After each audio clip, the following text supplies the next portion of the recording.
PoK के लोग इतना गुस्सा हो चुके हैं कि पाकिस्तान के झंडा उतर के फेंक रहे हैं और प्रोटेस्ट में ये बैनर दिखा रहे हैं। दोस्तों, हम बचपन से पढ़ते आ रहे हैं भारत कुछ इस प्रकार है, बट पूरी दुनिया भारत को ऐसे दिखाता है। इसका पीछे का राज क्या है? तो आज हम इस वीडियो में जानेंगे कैसे पाकिस्तान भारत के जम्मू कश्मीर के 33% को इलीगली ऑक्युपाई किया है।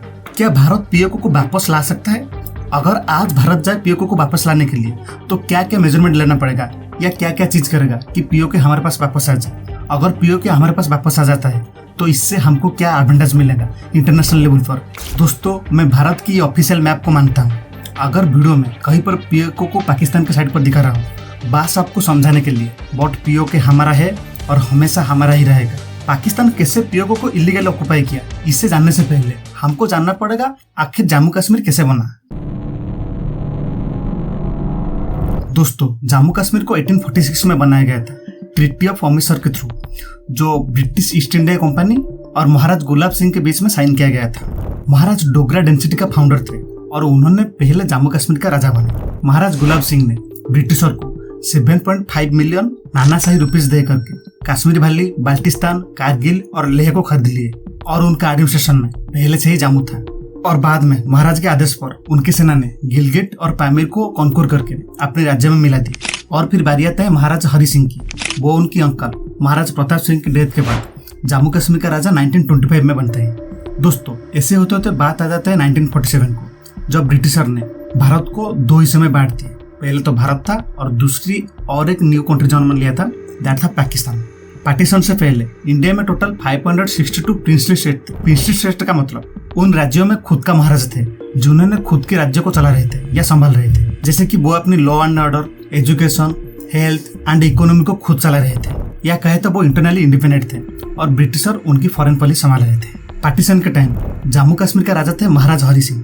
तो अब ब्रिटिशर की वाइसरॉय लॉर्ड माउंटबेटन ने उनको बोले, आप इंस्ट्रूमेंट ऑफ एसेशन सिग्नेचर कर सकते हैं या नहीं भी कर सकते हैं। दोस्तों, इंस्ट्रूमेंट ऑफ एसेशन एक लीगल डॉक्यूमेंट है जो ब्रिटिशर के द्वारा बनाया गया था भारत के पार्टीशन के टाइम। इस लीगल डॉक्यूमेंट में सिग्नेचर करके एक प्रिंसली स्टेट आइदर इंडिया के साथ रह सकता है, नहीं तो पाकिस्तान के साथ रह सकता है। अगर कोई प्रिंसली स्टेट इस डॉक्यूमेंट को सिग्नेचर नहीं करेगा, वो खुद इंडिपेंडेंट भी रह सकता है। सरदार वल्लभ भाई पटेल ने अपनी पावर का अच्छी तरह से इस्तेमाल करके सारे प्रिंसली स्टेट को इस लीगल डॉक्यूमेंट पर सिग्नेचर करवा दी। बट जूनागढ़, हैदराबाद और जम्मू कश्मीर के महाराज ने इस लीगल डॉक्यूमेंट पर साइन नहीं किए या सिग्नेचर नहीं किए। जूनागढ़ के महाराज एक मुस्लिम थे और उनकी इच्छा थी वो पाकिस्तान के साथ ज्वाइन करेंगे, और वो ऐसे ही करते, पाकिस्तान के साथ ज्वाइन कर देते हैं।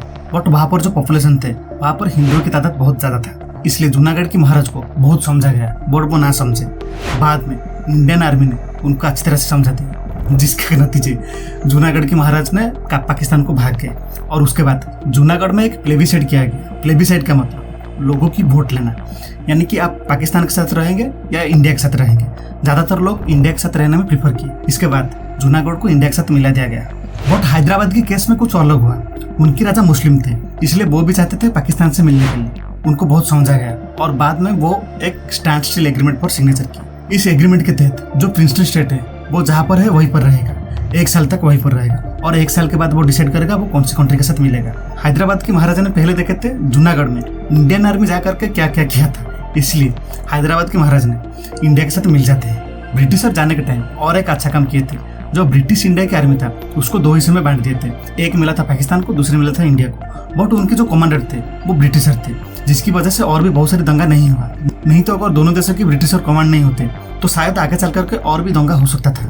जम्मू कश्मीर के महाराजा हरि सिंह ने इंस्ट्रूमेंट ऑफ एसेशन में सिग्नेचर नहीं किए थे, बट उन्होंने दोनों ही देश यानी कि इंडिया और पाकिस्तान को बोले थे, आप स्टैंड स्टिल एग्रीमेंट में सिग्नेचर करो। पाकिस्तान ने महाराजा हरि सिंह के द्वारा भेजा गया स्टैंड स्टिल एग्रीमेंट पर सिग्नेचर कर दिया। इस लक्ष्य में आगे चल करके जम्मू कश्मीर का एक प्लेबिसाइड होगा, और जम्मू कश्मीर में मेजोरिटी ऑफ पॉपुलेशन मुस्लिम थे, जिससे पाकिस्तान को फायदा मिल सकता था।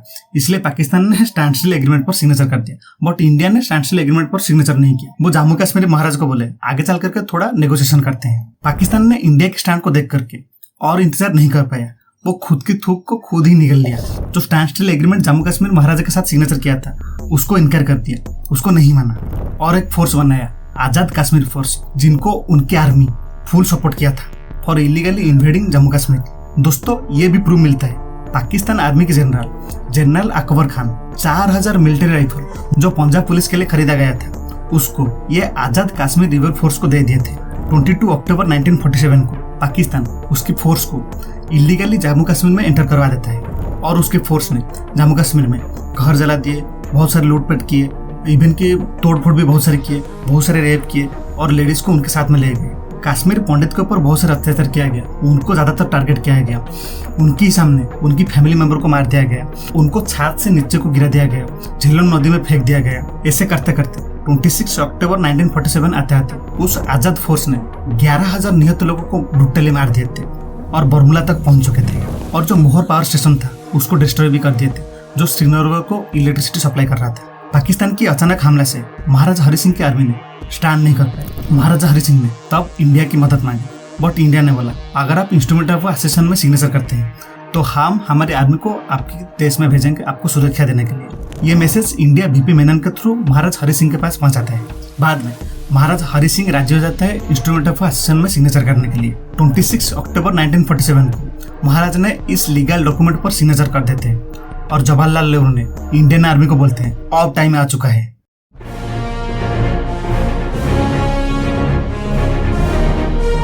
और फिर इंडियन आर्मी ने 27 अक्टूबर 1947 को श्रीनगर एयरबेस पर उतरता है और पाकिस्तानी फोर्स को बाहर ढकलता है। इंडियन आर्मी ने मीरापुर और मुजफ्फराबाद को इन्वेड करने के लिए जवाहरलाल नेहरू का परमिशन मांगते हैं, बट जवाहरलाल नेहरू यहाँ पर एक गलती कर बैठते हैं। वो इंडियन आर्मी को युद्ध विराम के लिए बोलते हैं और 1 जनवरी 1948 को इस मामले को यूनाइटेड नेशन सिक्योरिटी काउंसिल में ले जाते हैं। जवाहरलाल नेहरू इस मुद्दे को यूनाइटेड नेशन सिक्योरिटी काउंसिल में इसलिए ले गए थे, उनका यह मानना था कि सारे इंटरनल कम्युनिटी का नजर पाकिस्तान के ऊपर पड़ जाए कि कैसे वो जम्मू कश्मीर में निहत लोगों को मार रहे हैं, ब्रुटलिटी के संपूर्ण हद पार कर चुके हैं, कैसे जम्मू कश्मीर को तबाह कर चुके हैं। बट वास यूनाइटेड नेशन 2 देशों के साथ बात करके 3 प्रोसेस स्टेप ले आता है। पहला, पाकिस्तान उसकी आजाद फोर्स को कश्मीर से निकालेगा। दूसरा, इंडिया उसकी आर्मी यूनिटी को वहां पर कमाएगा, जितना लॉ एंड ऑर्डर के लिए चाहिए उतना ही बस रखेगा। तीसरा, इंडिया प्लेबिसाइड एडमिनिस्ट्रेशन अपॉइंट करे ताकि एक मुक्त और निष्पक्ष वोटिंग हो पाए जम्मू एंड कश्मीर में। और दोस्तों ऐसे ही आज तक ये मैटर चल रहा है, पाकिस्तान उसकी फोर्स अभी तक नहीं निकाला है जम्मू एंड कश्मीर से।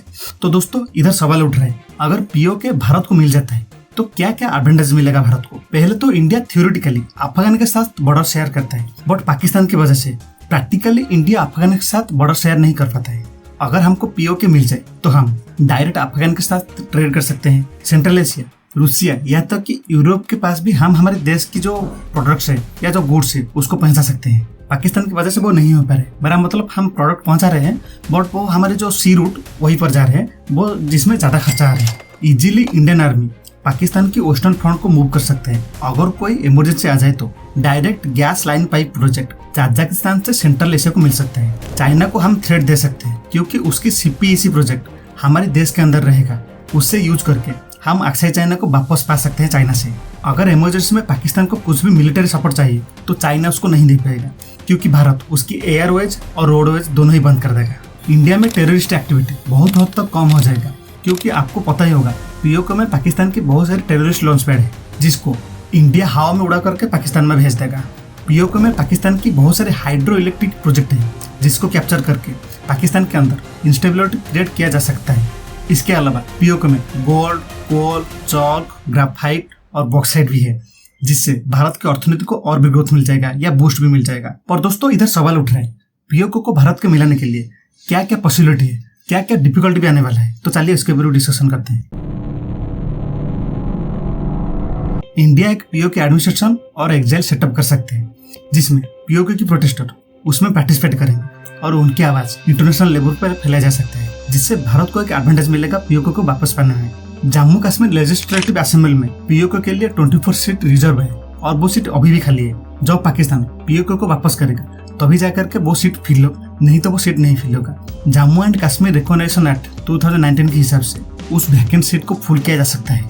गिलगिट बाल्टिस्तान लोगों को इतना फैसिलिटी नहीं मिल रहा है जितना करंट इंडिया के लद्दाख के लोग को मिल रहा है। इस रीजन को दिखा करके गिलगिट बाल्टिस्तान लोगों को यूनिट किया जा सकता है और पाकिस्तान के एग्नेस्ट में खड़ा किया जा सकता है। आज यूनो चाइना की सीपीसी प्रोजेक्ट पीओके में जा रहा है जिससे चाइना हमारे ऊपर और भी भड़क सकता है। इसके लिए इंडिया को चाइना के साथ ओपन डायलॉग इनिशिएट करना चाहिए ताकि ग्लोबल लेवल पर चाइना के ऊपर कुछ इम्पैक्ट पकाया जा सकता है। इंडिया जम्मू कश्मीर से आर्टिकल 370 हटाने के बाद जितना हो पाए उसके आलस देश के साथ बात करके और ज्यादा नया इन्वेस्ट ला करके कश्मीर में करे ताकि ज्यादा यूथ वहीं पर एंगेज हो पाए। अगर बाहर देश की इन्वेस्टमेंट वहीं पर आकर के होगा, पाकिस्तान कभी भी ये हिम्मत नहीं करेगा कि वो प्रोजेक्ट के ऊपर अटैक करे या कुछ भी करे। जम्मू कश्मीर में लिटरेसी रेट 68.74% है और जितना हो पाए हर यूथ को हाई क्वालिफिकेशन ऑफर फ्री में करे ताकि वो समझ पाए एक्चुअली रीजन क्या है। बढ़ती हुई ट्रेड वार में यूएसए और चाइना आमने सामने है, इंडिया को वहीं पर फायदा मिल सकता है। यूएस की इन्वेस्टमेंट अपने देश में ला करके यूएसए को ये बोल सकता है पाकिस्तान पीओके में जो कर रहा है उसको ग्लोबली आप दिखा सकते हैं और प्रमोट करो कैसे भारत को पीओके मिल जाए। इसके अलावा इंडिया ऑलरेडी क्वाड का मेंबर है, इससे इंडिया को और भी एडवांटेज मिलेगा। तो दोस्तों अब चले जानते हैं डीसी एडवांटेज क्या है। अगर इंडिया मिलिटरली पीओके को वापस लेना चाहता है तो आगे चल करके ये एक न्यूक्लियर वार में बदल सकता है जिससे पूरी देश को सफर करना पड़ सकता है। दोस्तों इसे लेकर के आपकी ओपिनियन क्या है जरूर कमेंट सेक्शन में कमेंट करके बताएं। दोस्तों आप मेरी इस क्रिकेट की स्पॉट फिक्सिंग वीडियो को भी चेक कर सकते हैं जिससे आपको पता चल जाएगा कैसे बड़े बड़े प्लेयर्स मैच फिक्सिंग में शामिल थे और यहाँ तक कि MS धोनी और कपिल देव के नाम भी आ चुका था मैच फिक्सिंग में। आप ये भी जान पाओ। ठीक है,